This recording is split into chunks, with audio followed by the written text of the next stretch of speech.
Hello friends, welcome back to Wild Focus. Today we are going to try out the active track feature of the DJI Mini 3 Pro. Of course, always be aware of your surroundings while using this feature. So active track has two possibilities. One is to trace and one is to fly parallel to the subject. But please be mindful that Mini 3 Pro, though has sensors, has only a front, rear and bottom sensors, and there is no sensor on the side.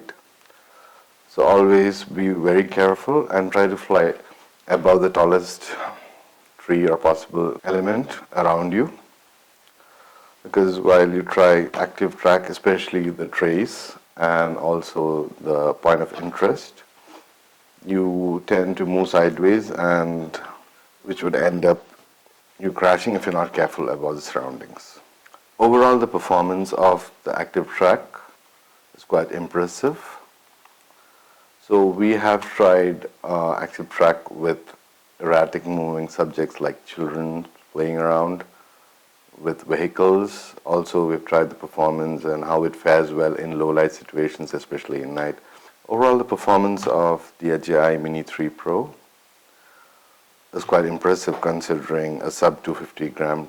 Always it is better to track subjects which is not very slow, because the motion becomes slightly jittery, and as you all are aware, there is no ND filters available. So of course, ND filters, if people are not aware, the ND filter is to reduce the shutter speed to match the rule of 180 degrees to have when you're shooting at 24 frames. So roughly the shutter speed should be around 50 frames per second. So it's basically to reduce the shutter speed to get a cinematic smooth motion. Since it's not available, we do not have the option. So however, probably the jitteriness might improve with the use of ND filters. As a solo filmmaker, all the features like active track, point of interest, spotlight, quick shots all come in very handy. In active track mode, you can set the option to either avoid the obstacle and pass by the obstacle, or stop when it senses an obstacle. So the safest would be to select the stop when it senses the obstacle option, so that it doesn't try moving sideways. And as it doesn't have any sensors in the side, I would suggest for a safer flying to have the option set to stop when it senses an obstacle.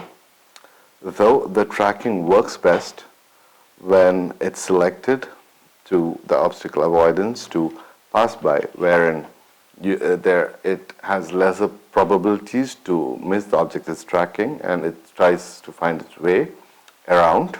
But the only thing you need to be careful is of the surrounding and have a watch if you intend to use it in that particular mode. Also, if you're considering the Mini 3 Pro for its active track feature, I would suggest you check out Skydio 2 as well. Overall, the performance of the active track is quite impressive. That comes out of a sub 250 gram drone.